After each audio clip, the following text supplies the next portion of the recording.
Hello, BookTube. I'm here with a video of the top 20 greatest books of all time. That's right, the greatest books of all time.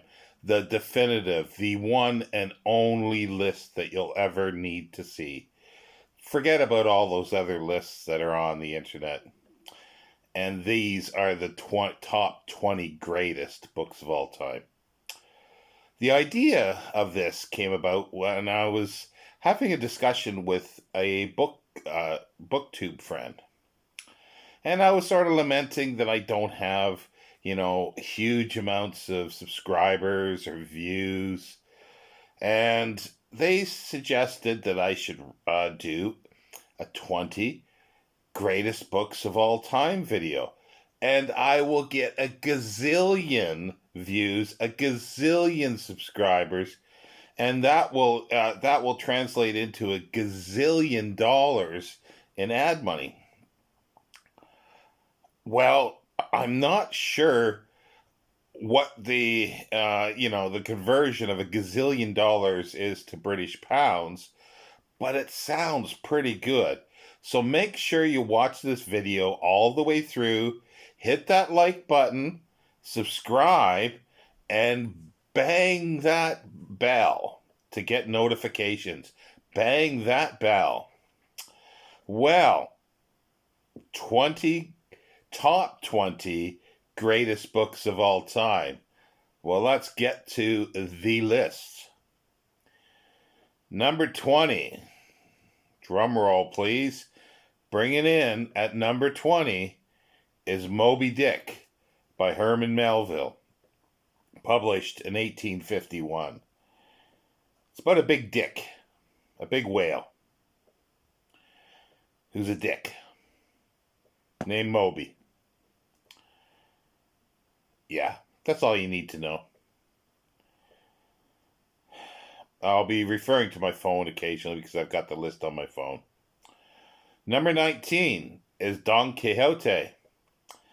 And I'll never get his name, the author's name, correct. Miguel de Cervantes. That was published in 1605 and 1615, give or take. Well, that's about Don Quixote, the title character. He gets a little obsessed with reading romances, not lovey-dovey romances, but romances in the old-fashioned way with a capital R. And he goes out in search of romance and adventure. Along the way, he picks up Sancho Panza, his helper along the way. And he has many adventures. His family thinks he's crazy, and they want to destroy his library of books. And there's a lot more to it. There's lots of adventure. And rowing in at number 18 is Three Men in a Boat by Jerome K. Jerome, published in 1889. It's the story of three men in a boat, surprisingly. Not to mention the dog, Montmorency. Now, they decide to have a little boat rowing trip from London upriver of the Thames to Oxford.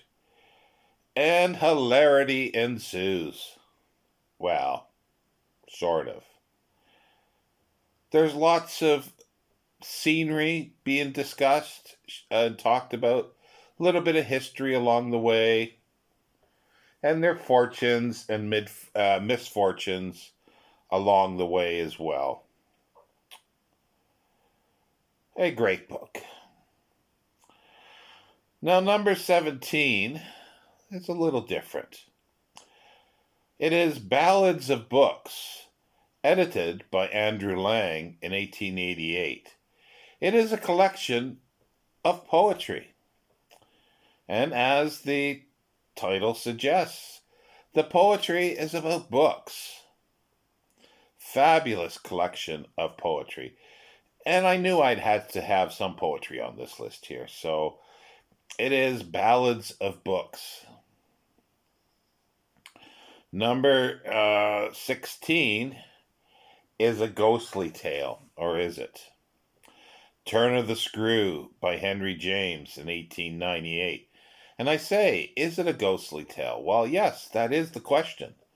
It is an ambiguous story. Well, it's not a novel, but it's a novelette, so I've cheated a little bit on here. And there's a few other cheats as well. Fabulous, and turned into a fabulous movie called The Innocents.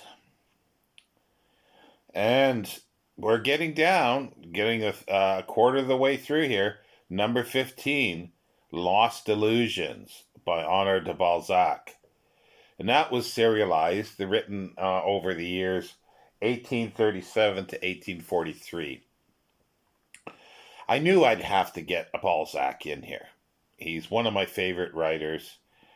And this one is a good one. It is a story about a young poet going to the bright lights and big city of Paris, and his journey from being an innocent, to a certain extent, dreamer, to the harsh realities of life, money, love, and the world of writing. Number 14, Lord Jim by Joseph Conrad, published 1899. It is a let me put my tongue in correctly, a South Seas tale about Lord Jim, Tuan Jim, who makes a mistake and feels that he needs to pay for it, in a sense. He needs to redeem himself. And yes, that's where I'll leave it there. It is a fabulous story of redemption. Number 13, Bleak House by Charles Dickens, published in book form in 1852. It is probably my favorite. Well, I was going to say my favorite of Charles Dickens. Well, maybe not. But it is a fabulous book. It is a book about inheritance, overindulgence. I guess you would say that. Could you say overindulgence for going too far in certain things and not letting and letting things sort of lay the way they are, and waiting. Yeah, I think that could work. And the opening paragraph is absolutely fabulous. If you've never read the book, just give yourself a treat. Pick it up and read the first paragraph. It is so evocative. It is fabulous. Now we move on to number 12, and again, another poem called The Parish by John Clare. Now, this was not, it was written in the 1820s and 30s, but it laid unpublished until the mid-1980s. And it is a long poem, about 2,000 and some lines, and it's literally about the parish where he lived. It's a satire, but it's also much, much more talking about, well, as all, I suppose, good satires are, talking about life, the universe, and everything. Number 11 is The Code of the Woosters by P.G. Wodehouse, published in 1938. Well, this was a bit difficult to figure out which one to put for P.G. Wodehouse. P.G. Wodehouse had to be on this list. And the thing that made it work was there's a cow creamer in here. That's all you need to know. That's all you need to know. And yeah, so now we're halfway there. And before we delve into the top 10, there's a few things I wanted to say. I'm not going to put a sort of consolation or runners up or, that for this list. There are some things that were difficult, like I say, picking out something like from P.G. Wodehouse, uh, and also choosing to put a novelette in or a novella, but also to there's a few authors that are missing from here because they are. I have not read everything yet by them. And the one glaringly that's to me is missing from this list is a Emile Zola novel. But I have not read everything of his. I am reading through his Rougon Macarat or Macarat Rougon series. I know I'm butchering that. So I don't have a favorite as of yet for that, or the best of for that. So, well, let's continue on now with number 10. And that would be The Christmas Carol by none other than Charles Dickens, published 1843. It's got everything in it. It's got some humor, it's got time travel, it's got ghosts. Yeah, and it's Christmassy. Again, another short work, novella, novel. But that works, and it's something I read or try to read every Christmas. And number 9 is Dracula by Bram Stoker, published in 1897. Arguably, I guess, is it really arguable? Because it's pretty close. It's going to be the best vampire story that has ever been written. It is so great on so many levels because the way it's structured in letters, diaries, newspaper reports, recordings, and by doing that, it creates a bit of it's being a bit ambiguous, and there are apparent contradictions in it, but that leads to a lot of discussion and reality to it as well, because some people don't tell the truth in their letters or diaries, or they make mistakes. So it works. And besides, there's a connection from where I live here, just down the road to Whitby. Number 8, The Light and the Dark by C.P. Snow, published 1947. It is one of the volumes in his Strangers and Brothers series. Another thing that I have on here is series occasionally, and here's a series. But this clearly, for me, is the favorite book of the whole series. It's where the main character, Lewis Elliot, really, we get to know him more personally and inwardly than we do throughout the whole series, because he has a great friend who has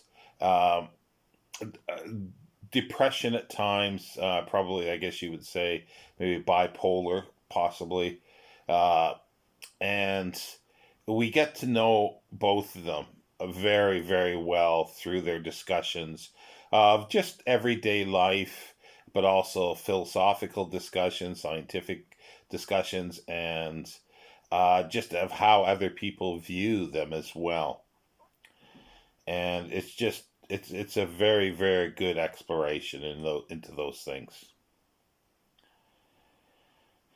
Now we get to number 7, Way Station by Clifford D. Simak, published 1963.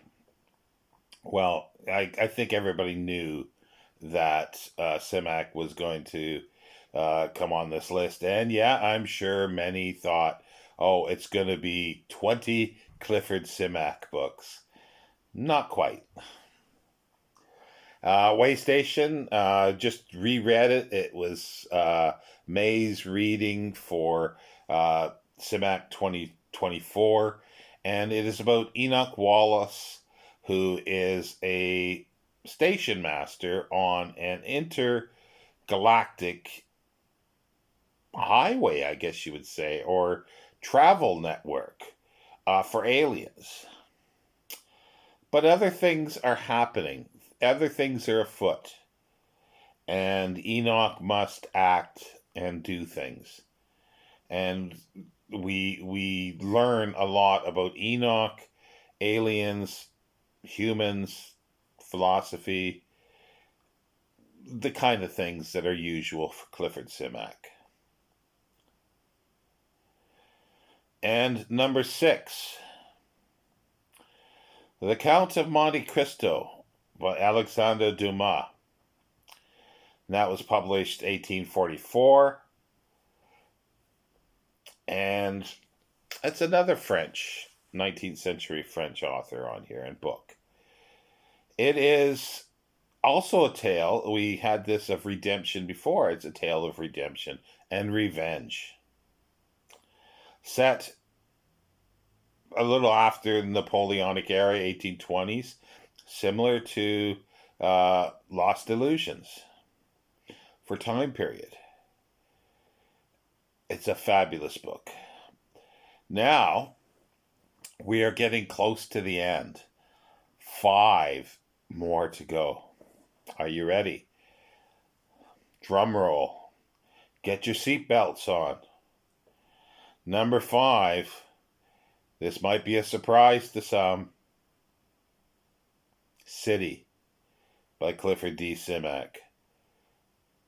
Published 1952. Now, it's not a surprise that I don't think that it's on here, but maybe a surprise that it's at number 5. I hope there are a few other surprises in this list as well. But City is a fix-up novel of short stories that were written between 1944 to 1951. Well, actually written, but published in short stories. And it's a fix-up novel in the sense that he creates a novel out of it by interstitial material, and very cleverly interstitial material in this case. And he does make a cohesive story out of this, or yes, I would say story. Yeah, most of them are interlinked by certain characters, or the memory of characters. Now we move on to number 4, Gargantua and Pantagruel by Francois Rabelais, published between 1532 and 1564. It is the story, family story of Gargantua and Pantagruel, of giants, and how they interact with people. It is a comic novel. It is a satire. A lot of the characters are he's referencing to the Catholic Church, hence he was excommunicated. Lots of things, but there are set pieces in here that are just fabulous. A lot of scatological humor, if you're of that bent. But just a fabulous story that I have read and reread. And then now number 3. A book that I'm rereading as we speak. Dune by Frank Herbert, published 1965. It is a sprawling, futuristic novel of 8,000 to 9,000 years into the future.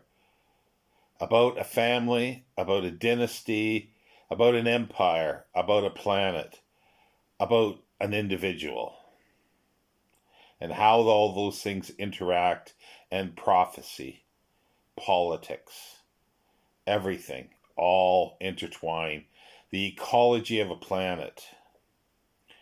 Extremely, extremely well written and interlinked to all those things. Number 2 is Hyperion by Dan Simmons, published 1989.